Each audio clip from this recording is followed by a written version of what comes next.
Я обещала, конечно, не плакать в этом видео, но без слез это рассказывать, наверное, невозможно. Земля ушла у меня из-под ног.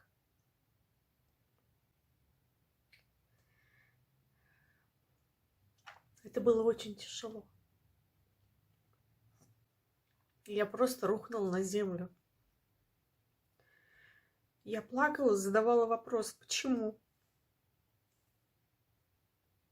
Почему мой ребенок? Всем привет! Меня зовут Гульнас. Я вам рассказываю о том, как я стала мамой особенного ребенка. Почему же я решилась родить в 40 лет? Кто не видел моего видеосюжета о том, как я вышла замуж, можете посмотреть, подсказку я вам оставлю. Я вышла замуж в 35 лет, во второй раз. На тот момент у меня уже был ребенок, ему было почти 16 лет. Я очень долго думала, размышляла, стоит ли рожать в таком возрасте. И все-таки желание иметь ребенка было настолько сильным, я решилась на процедуру ЭКО.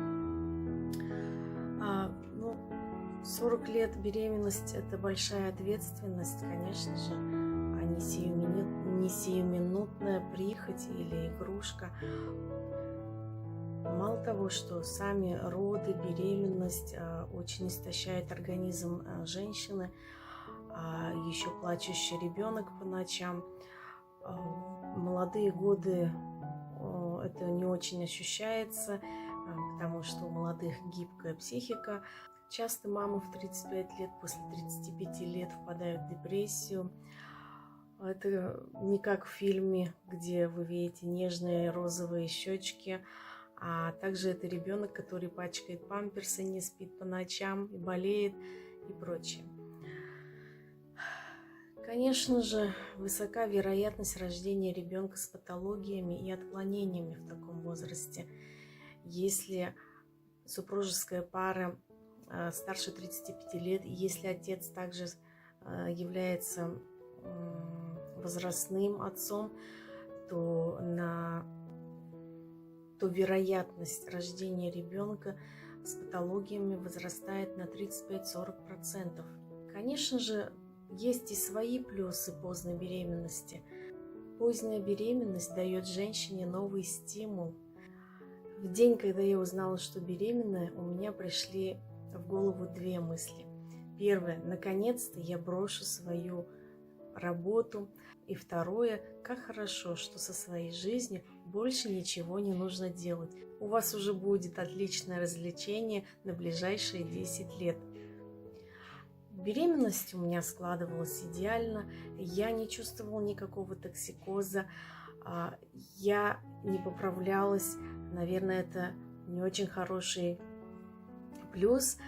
На 8-м месяце беременности в общей сложности я поправилась всего на 5 килограмм. У меня не было аппетита, я заставляла себя есть через силу. Возможно, это и явилось одной из причин рождения моего ребенка с патологией. Но все-таки я чувствовала небольшой страх.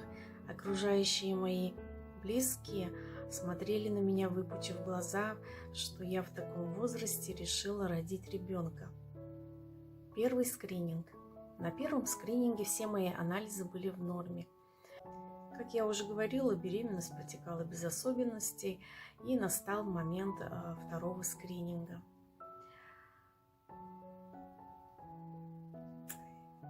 Я обещала, конечно, не плакать в этом видео, но без слез это рассказывать, наверное, невозможно. Мы пришли на второй скрининг, и доктор нам сообщил наш диагноз.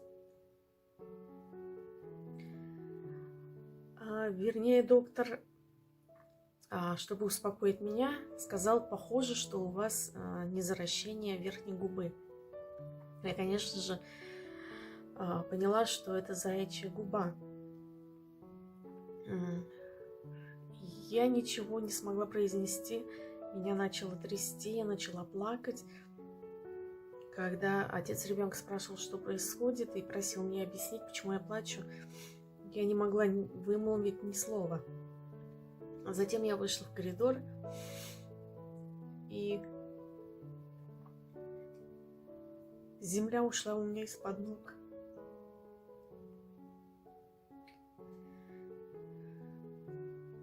Это было очень тяжело.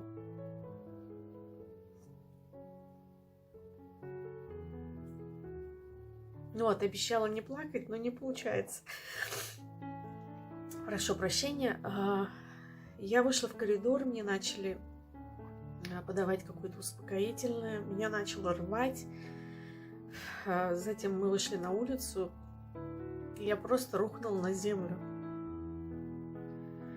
Я плакала, задавала вопрос, почему? Почему мой ребенок?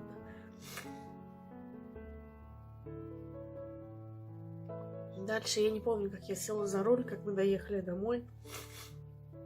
Придя домой, я начала изучать информацию о нашем диагнозе.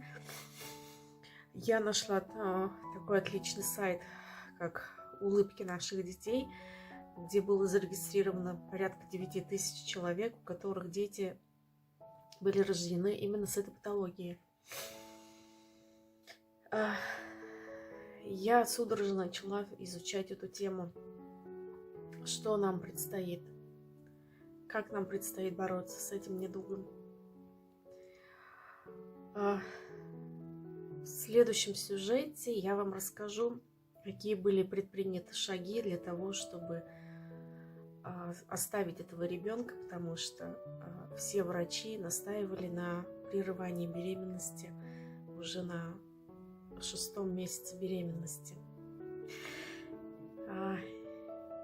Если вам понравился мой видеосюжет, поставьте, пожалуйста, лайк. Подписывайтесь на мой канал. Всем спасибо. Пока.